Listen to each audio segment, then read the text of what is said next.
Je, umewahi jiuliza ni kwa nini baadhi ya watu wanafanikiwa kimaisha, lakini wewe umefunga, umeomba, umepeana, lakini bado hakuna matunda? Jitihada zako hazizai matunda. Leo ninaenda kukupa siri ambayo utaitumia ili kuweza kuharakisha muujiza wako. Katika siri hii utaelewa mambo matatu, mambo ambayo ni mambo mazito sana katika ulimwengu wa kiroho. Jambo la kwanza unafaa kufahamu ni kwamba ili madhabahu iweze kukamilika, inahitaji vitu vikuu vitatu viwepo. Madhabahu iweze kukamilika, madhabahu inahitaji kuhani. Madhabahu iweze kukamilika, madhabahu inahitaji dhabihu. Madhabahu iweze kukamilika, madhabahu inahitaji agano. Sasa, katika vitu hivi vitatu vikuu, siri ya kwanza, nitakuonyesha jinsi unaweza kuwa kuhani wa madhabahu yako binafsi. Ukielewa hili, then utaweza kuharakisha muujiza wako, muujiza ambao umechukua wengi miaka 10 kuwafikia. Wewe utakufikia kwa mwaka mmoja tu. Sasa, kuhani ni nani? Kuhani ni msimamizi wa madhabahu. Kwa lugha nyingine, kuhani ni mlinda lango. Kuhani ni mediator. Kuhani ndiye yule mtu ambaye anamwakilisha Mungu duniani na anawakilisha wanadamu mbele zake Mungu. Sasa kuhani ni mtu wa maana sana wakati tunakuja kuongea kuhusu siri za kiroho. Dhabihu nayo, tunapozungumza kuhusu dhabihu tunaongea kuhusu damu. Ili madhabahu iweze kuwa active, iweze kuwa na sauti katika ulimwengu wa kiroho, inahitaji dhabihu, inahitaji damu. Madhabahu bila damu ni mawe tu. Madhabahu bila damu ni kama simu ambayo haina laini. Madhabahu bila damu ni kama gari bila mafuta. Sasa, dhabihu ndiyo inayoifanya madhabahu inakuwa active. Sasa nayo agano ni nini? Agano ni makubaliano yale ambayo yanaifunga roho duniani na pia mwanadamu katika madhabahu. Sasa agano, ili agano iweze kuwa ya nguvu, ili agano iweze kudumu, inahitaji damu. Maana damu ndiyo inayo activate agano.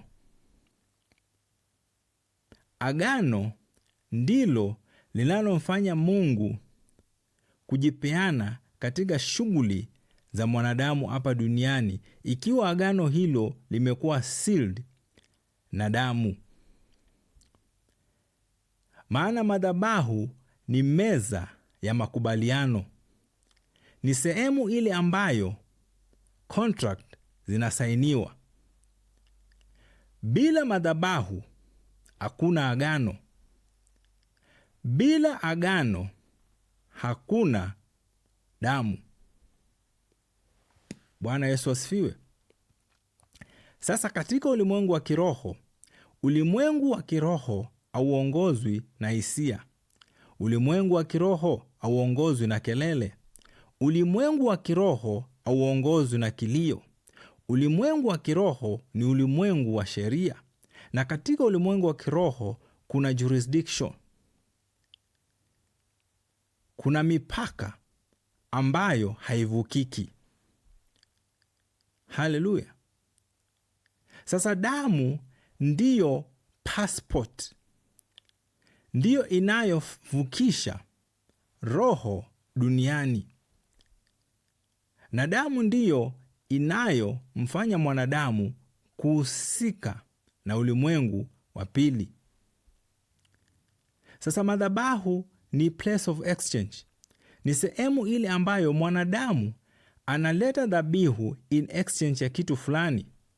Anamwaga damu ili aweze kupata utajiri, aweze kupata ulinzi na aweze kupata umiliki. Ili roho iweze kuwa na umiliki hapa duniani, inahitaji madhabahu na damu. Ndio maana ili Mungu aweze kumkomboa mwanadamu, alihitaji mwili wa damu.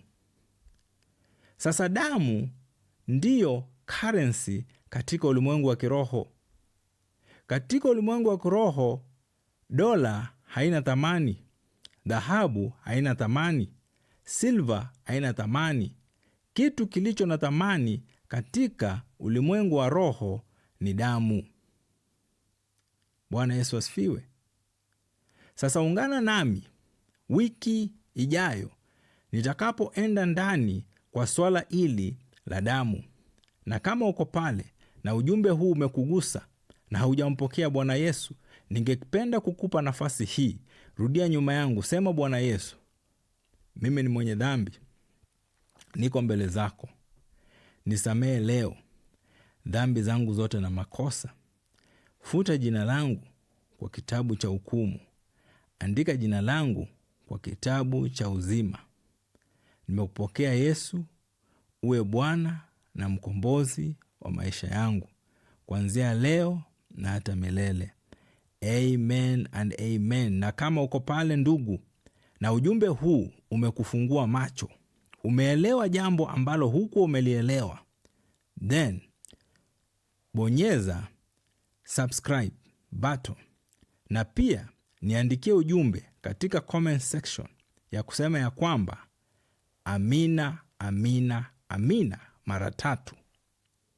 Na pia kunao wale unaowapenda ambao ungependa waguswe na ujumbe huu, wafunguliwe macho jinsi ulivyofunguliwa, then unaweza share ujumbe huu. Na pia ningekuomba uweze kusimama na huduma hii. Nambari ya matoleo ni 0723508528.